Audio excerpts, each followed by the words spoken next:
I go there when the weather is really bad, when it's snowing, raining, or all the tracks are closed. Then I can go there, and it's a pretty deep sand, really rough. So that's pretty good. When it's bad weather, I can still ride.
So, welcome to the Paradise.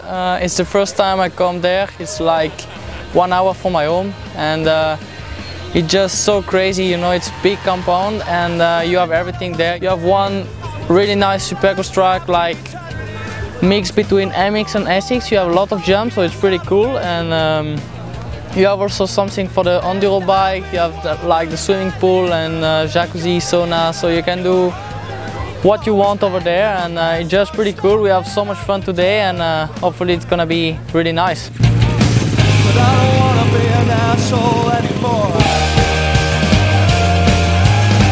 Baby, baby, I'll be good to you. I don't wanna be an asshole anymore. Baby, baby, I'll be good to you.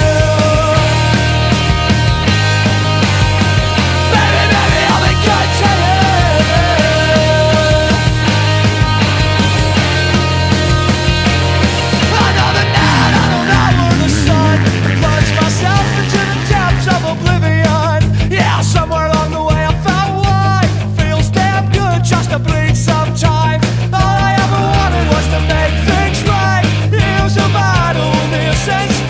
That track is really funny. You have a lot of jump. It's not so big lap. It's maybe like 1 minute 20 in a lap, but yeah, you know, when you're out, you also need to enjoy and have fun. It's not always practice and training hard. It's also good sometimes to have fun and enjoy riding, and yeah, makes many things.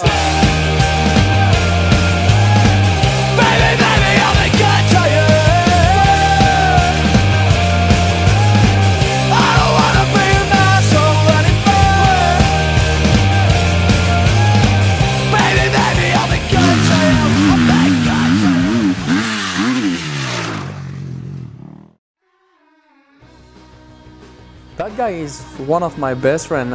When I go practice, I really hate to be alone, so I ask him if he can come with me, and he liked it also. So we go cycling or running together, but cycling is always better, you know.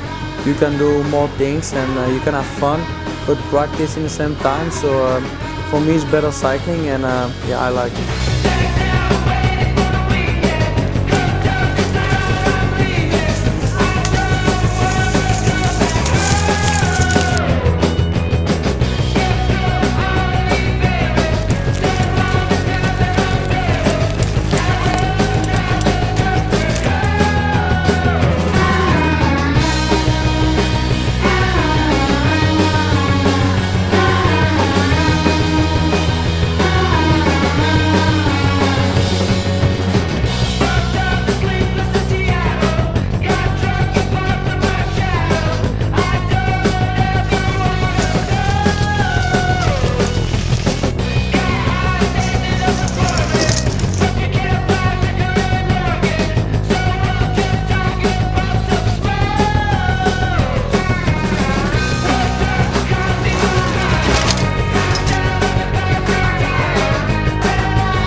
I'm not all the time in Belgium, but I go quite a lot. The workshop is in Belgium and you have a lot of sun, so it's pretty good physically and brings you many things for the halfback, so that's good to go ride in the sand. My TV screen is singing blood. My was the boss, I read too. The night is coming, it's after you.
You mean it.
Welcome to the KTM workshop in Belgium. Follow me, I will show you how is it inside. So here we are to the KTM workshop in Belgium.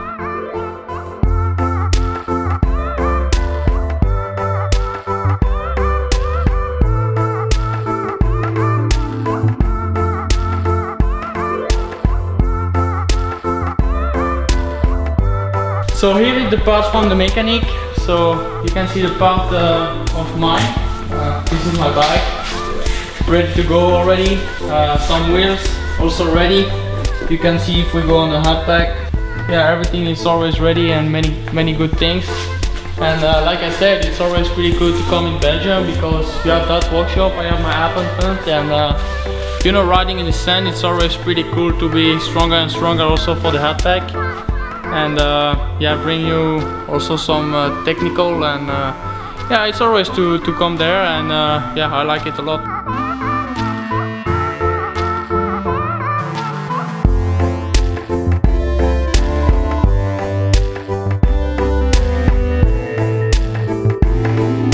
Here you have the room from Stefan Everts, the guy who is 10-time world champion, the guy who win 101 GP.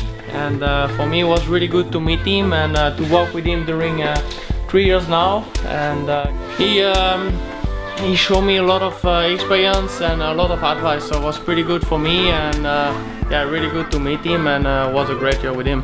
C'est pas ça. Qu'est-ce qu'on fait? On vire les cartons. Ça va tant qu'il y a une play. On vire les cartons. On met les deux matelas là. Et demain matin. Panoramique sur l'usine de Moudray. À mon avis, c'est qu'il il est 11h, je peux te dire qu'à 3h du matin, tu me l'as cagoulé. So it's 11 o'clock. After a good practice today, it's still 32 degrees outside, so we decided to sleep outside tonight. It's the first time in my life. And you can see my father already behind, he's already sleeping. And so I wish you everybody a really good night, have a good dream, and hopefully it's gonna be a good one for us.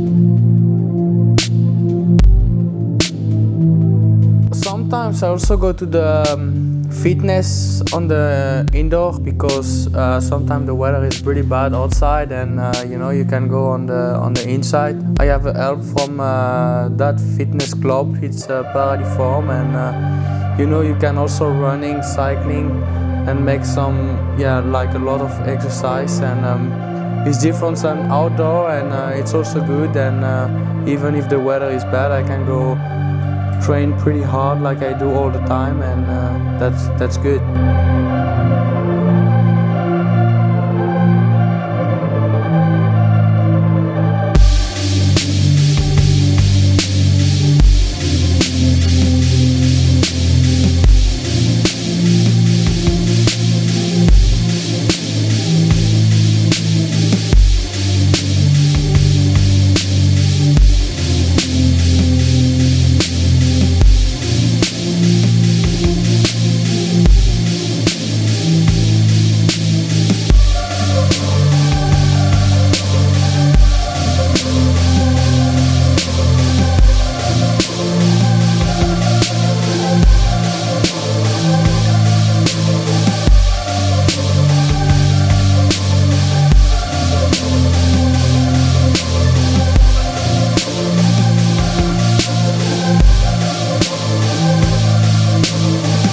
The week between some GP, but also in the winter we don't always make a training. I mean, on the motorbike we have also a lot of training, running, cycling, some things like this, and you know, it's pretty difficult because you have to train every day, and Monday until Friday you are like or running or cycling, and some days like pretty hard and some days it's like softer, but you are always pushing to the limit and give your best to be at your maximum during the GP.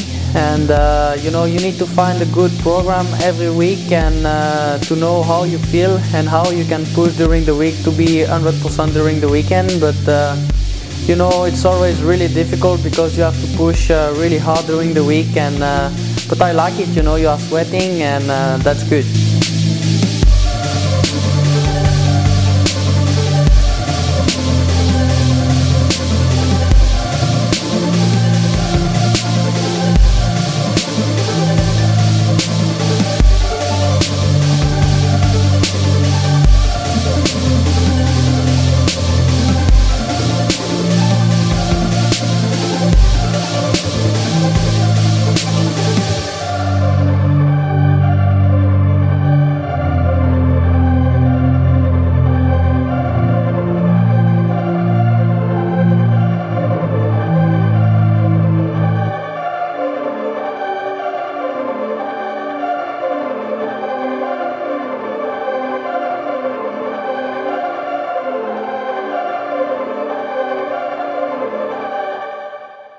I go many times on a track. The most of the time I go the Wednesday before the GP.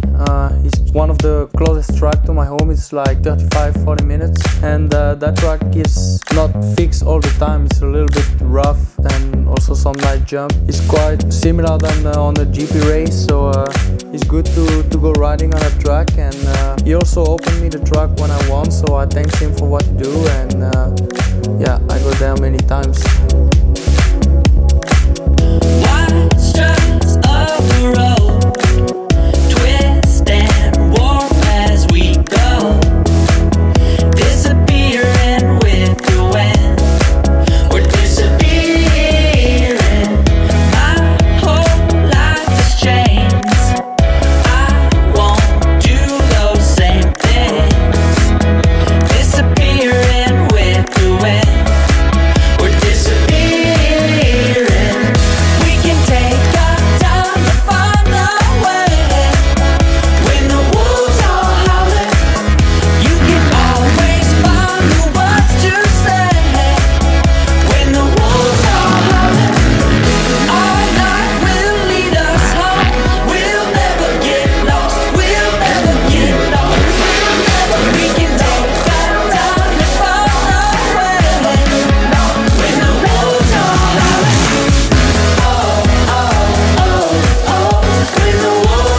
howling, the wolves are howling, oh, oh, oh, oh. When the wolves are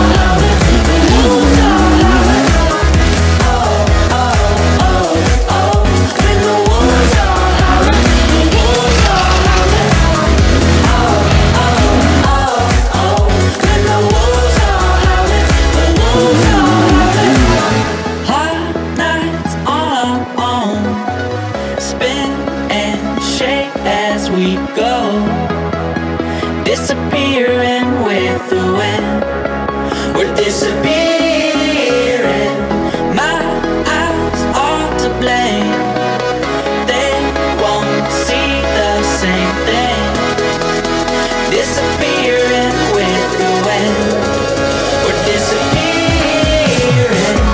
We can take our time to find our way. When the wolves are howling, you can always find the words to say. When the wolves are howling, our life will lead us home.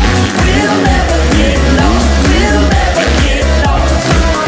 We can take our time to find our way. When the wolves are howling, oh, oh, oh, oh. When the wolves are howling, the wolves are howling, oh, oh, oh, oh. When the wolves are howling, the wolves are howling, oh, oh, oh, oh. When the wolves are howling, the wolves are howling.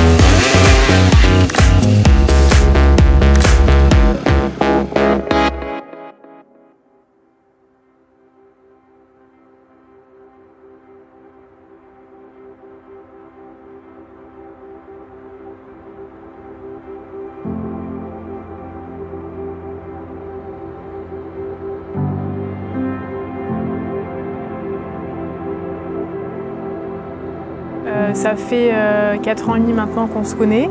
On s'est rencontrés à Machery en 2009. Mes parents et mon frère font également de la moto, donc on s'est rencontrés sur un terrain d'entraînement. Donc ça fait maintenant 4 ans et demi à peu près qu'on est ensemble. Sur le GP, ça se passe toujours bien. À part le samedi soir, quand il n'a pas bien roulé, ça gueule un peu, mais ça c'est pas grave. Le principal, c'est qu'on soit tous en famille, dans le camping-car, tout va bien, qu'il ne se blesse pas. Et après, le dimanche, on est toujours là pour lui, pour amener de l'eau, pour faire à manger. Il m'amène toujours en pit-bike pour aller à l'autre bout du parc, faire des trucs comme ça. C'est très cool de lui. Je vais pas trop au team parce que je laisse vraiment le team faire. Après, quand il a vos camping-car, je peux lui dire 2-3 traces pour qu'il aille mieux ou donner de l'eau ou voilà. l'aider moralement? Au quotidien, c'est pas forcément évident parce que depuis 4 ans et demi, moi je fais mes études, donc il faut concilier mes études à moi et le travail de Jordi, donc sa passion, donc c'est beaucoup de déplacements. Donc voilà, ça demande quelques sacrifices de ma part et quelques efforts aussi de sa part à lui. Dans la vie normale, Jordi est, on va dire, pour moi quelqu'un de, je dirais pas normal, mais pour moi, c'est pas forcément. J'ai pas en face de moi le pilote de motocross, mais j'ai surtout Jordi qui est en face de moi. Et c'est quelque chose d'important pour moi d'appuyer sur ce point parce que on voit, tout le monde nous dit oui, tu as de la chance d'être avec un pilote de motocross, etc. Mais pour moi, avant tout, sa qualité première, c'est d'être Jordi, c'est de rester lui-même et ne pas justement avoir pris la grosse tête et d'être une star, etc. Sur les courses, quand je suis là avec lui, j'aime bien aller sur les Grands Prix. Bien sûr, il y a le stress de la compétition et il y a le stress également et la peur qu'il se fasse mal surtout. Après, je préfère être là que de rester devant ma télé à regarder le Grand Prix. Sur les Grands Prix, Jordi est assez détendu généralement, enfin si ça se passe bien, généralement il est détendu. Je lui prépare ses affaires, entre les manches je lui prépare ses checkers dont il a besoin. Je lui lave ses affaires en rentrant de course. Et généralement, pendant qu'il prépare ses lunettes ou avant qu'il parte, on parle, on délire un peu pour lui sortir un peu l'idée de la tête qu'il va partir en course. Et je pense que c'est ça qu'il aime bien, c'est un peu de déconner avant de partir en course, un peu se vider la tête. Donc on parle un peu de tout et on rigole. Du moment qu'il est parti du camping-car pour aller à sa manche, on ne se parle plus. Même si je suis sur la grille de départ, on ne se parle pas. Jordi est dans sa bulle et il doit rester dans sa bulle pour se concentrer. Et ça, je le respecte tout à fait. Donc je suis là. Et sinon, pendant les courses, généralement, je regarde ses courses dans les pit lanes avec Valentina, qui travaille chez KTM. Je l'encourage. Je pense que mon rôle sur les courses, comme dans la vie quotidienne, c'est de l'encourager, de le soutenir, dans les bons comme dans les mauvais moments, parce que c'est vrai qu'à la télé, on voit surtout les bons moments qui sont filmés, donc les victoires, etc. Mais on ne voit pas forcément les mauvais moments, on va dire les déceptions, et qu'il peut avoir. Et c'est ça aussi que je pense dans la vie d'un sportif qui est difficile à gérer, c'est surtout les déceptions et pouvoir se relever de ces chutes. Après, Jordi a beaucoup de monde autour de lui qui l'aide. Il y a sa famille, son père, ses amis, moi. Et je pense que tout ça l'aide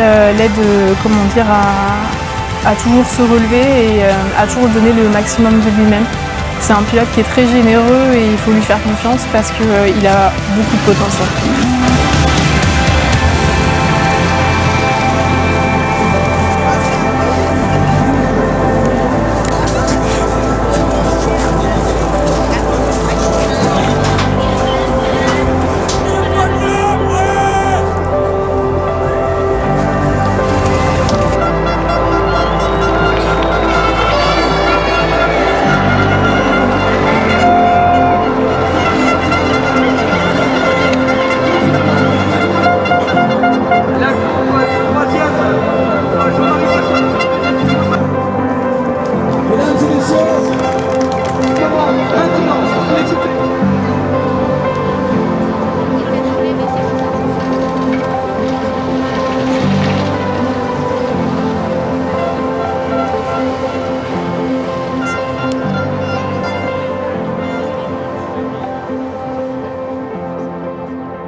I say good morning. Zone verte ou zone rouge? Welcome to Paris. C'est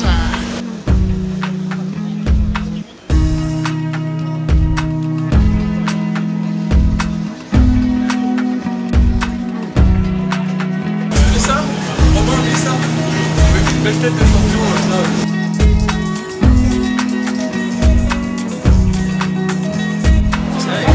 Ça vaut pas le coup. Ça vaut pas le coup.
qu'il n'y a plus que 5 secondes là.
During the week when I have some day off, I like to go riding my dirt. I have a trail not so far from my home, and we go with Orphan and my brother riding together, and we make a barbecue and riding dirt all day, have fun, enjoy, and that's also pretty good and different than training all the time.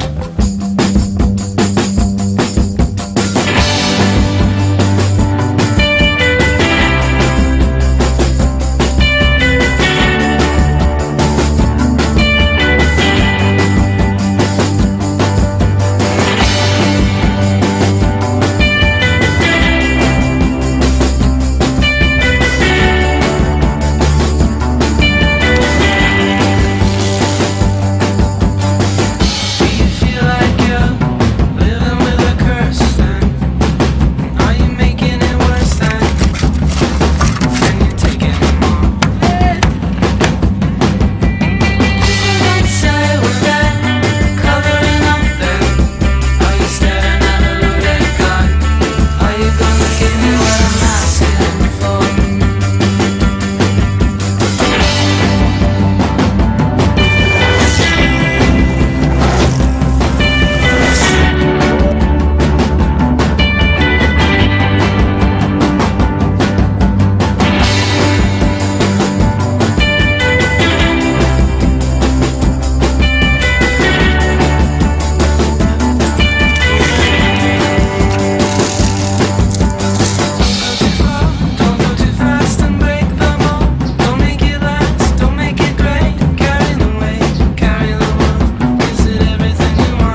Donc nous arrivons à la dernière année de contrat, où Jordi, après un début de saison, on va dire, un peu difficile d'ailleurs, comme les trois années passées chez KTM Factory, où on avait quand même des obligations d'un entraînement hivernal managé par Stéphane Everts, mais qui ne correspondait pas automatiquement à Jordi pour sa façon de fonctionner.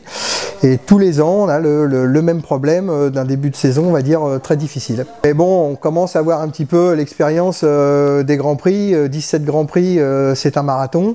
Donc j'avais dit à Jordi, t'inquiète pas, le début de saison est un petit peu lent, mais ça va être très très long. On va remodifier des choses, on l'a déjà fait l'année dernière, on va retravailler dur de notre façon. On a un vieil ami qui est Yannick Kervella qui a épaulé Jordi, on va dire, pendant des années, et qui connaît très très bien Jordi et qui nous concocte toujours des programmes vraiment appropriés à ce qu'il a besoin. Et on a continué, donc on a recommencé à retravailler sur ces bases, et Jordi a commencé à sortir la tête de l'eau petit à petit, et nous remettre régulièrement la KTM Factory sur le podium. Et alors qu'on se battait pour une place de vice-champion du monde, malheureusement Jeffrey Herling s'est blessé, c'est les aléas de notre sport, et là on s'est dit ouille, il y a possibilité d'être champion du monde, mais là il va falloir marquer de très gros points sur tous les Grands Prix. Donc Jordi a relevé le défi, on a vraiment dédramatisé la situation, parce que je suis parti du principe que en lui bourrant le crâne tous les matins, en lui disant que c'était pas possible, ça allait lui enlever le maximum de pression. Et quelque part ça a marché. Il a enchaîné les podiums, mais on s'est rapproché de la dernière épreuve, et là la dernière épreuve, ben, évidemment on ne pouvait plus lui dire que c'était pas possible, c'était plus que possible. Donc l'avant-dernier Grand Prix a été moyen. On s'est un petit peu frictionné d'ailleurs, mais bon, c'était comme ça. Et bon, le dernier Grand Prix a évidemment été beaucoup plus compliqué, puisque entre le Brésil et le Mexique, on a appris le terrible accident de son petit frère. Jordi a eu son titre mondial à un moment très compliqué, alors que j'y croyais pas, puisqu'il avait appris la blessure de son frère quelques jours auparavant. C'est-à-dire que je lui ai caché jusqu'au Brésil. Et après, j'ai pas pu faire autrement. Et donc, j'avais pas de solution que de lui dire, puisque j'étais tellement affecté par cette chose que je ne pouvais absolument pas le cacher dans ma façon d'être ou sur mon visage. Donc j'ai pris la décision de lui en parler. Au début, je devais prendre un avion pour revenir, être près de Corinne. On a eu des problèmes dans les avions, on en a parlé avec Corinne. Corinne, elle m'a dit, dans tous les cas, je pense qu'il est plus judicieux de rester près de lui. Maintenant, c'est fait. On a déjà un malheur, il ne faut pas qu'on en ait un deuxième. Donc, il faut qu'on mette le paquet de ce côté-là. Donc, j'ai décidé de rester avec Jordi. Et dans tous les cas, le titre de champion du monde n'avait plus réellement d'importance, parce que ce qui était important, c'était de gagner pour son petit frère. Le reste, c'est pas important. Et le dimanche, avant la première manche, on va dire avant de faire le tour de chauffe, j'ai dit à Jordi, n'importe comment, champion du monde, pas champion du monde, tout ça, par rapport à ce qui nous arrive, ça n'a pas d'importance, ça n'a pas de poids. Maintenant, tu dois gagner pour ton frère. Il a connu la blessure de son frère, la gravité de la blessure, et il a réussi malgré tout à aller au bout de son rêve. Et bravo à son courage, parce que c'est beau, mais ça il l'a eu, son titre, grâce à son frère, je pense, parce qu'il a roulé pour lui. Je ne sais pas si Jordi aurait été champion du monde sans l'accident de son frère, je dis franchement. Je pense peut-être qu'il serait mis une pression, ce qui aurait été normal et humain, surtout pour un jeune pilote qui n'a jamais été champion du monde. Mais de la façon où il a roulé, que ce soit en première manche ou en deuxième manche, il nous a réellement montré qu'il partait à la guerre, quoi, que c'était à la vie, à la mort. Il devait gagner, voilà, il devait gagner pour son frère. Il n'a jamais été aussi agressif envers d'autres pilotes, mais ça n'avait plus d'importance. Tomber, pas tomber, champion, pas champion. Il devait gagner pour son frère. Et il l'a fait. Donc c'était vraiment un moment, ouais, un moment qui restera voilà, magique de ce côté-là. Et aujourd'hui, bah voilà, on est sur donc un deuxième combat. On a emmené Jordi champion du monde, on doit maintenant emmener Léo sur ses jambes.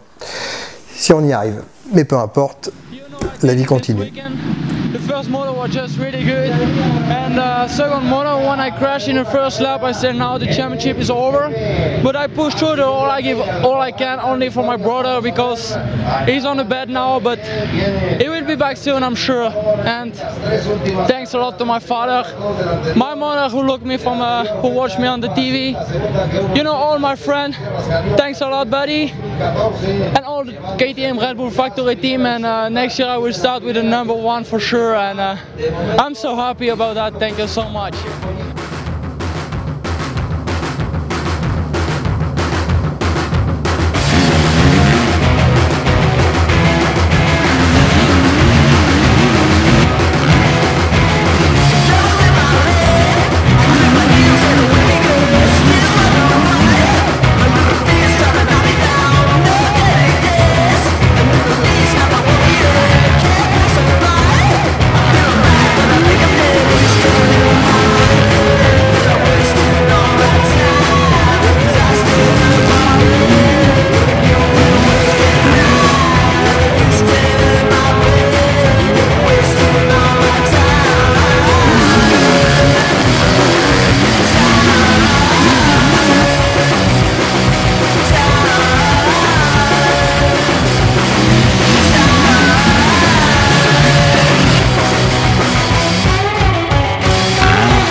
C'est assez compliqué en fait de parler, hein, parce que par dire qu'on te connaît. Non, mais ce que vous pensez de nous. Mais un peu con quand même.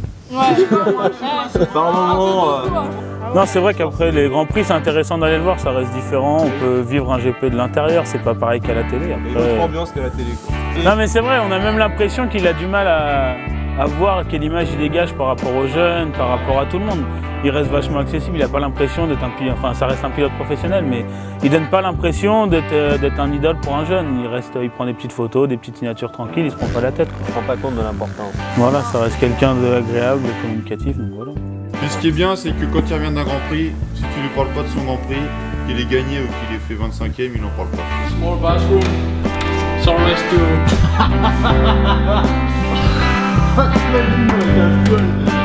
And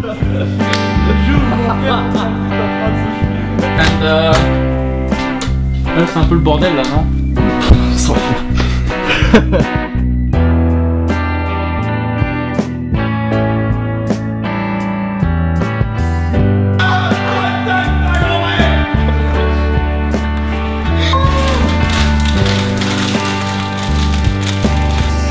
Merci à la petite, tu nous auras fait un coup de main.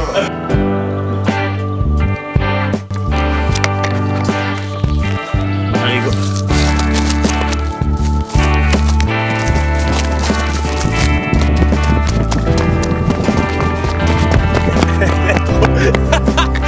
Trop drôle, comment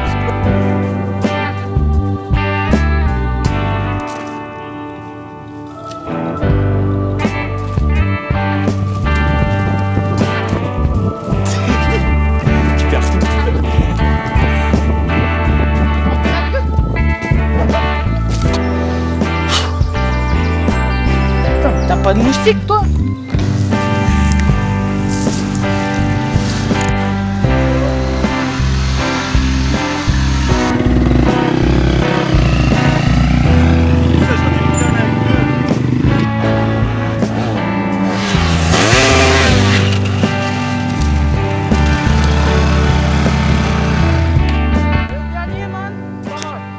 Non mais ça reste deux personnes différentes entre la vie normale et la vie sur les GP, parce qu'il y a quand même la concentration, quoi.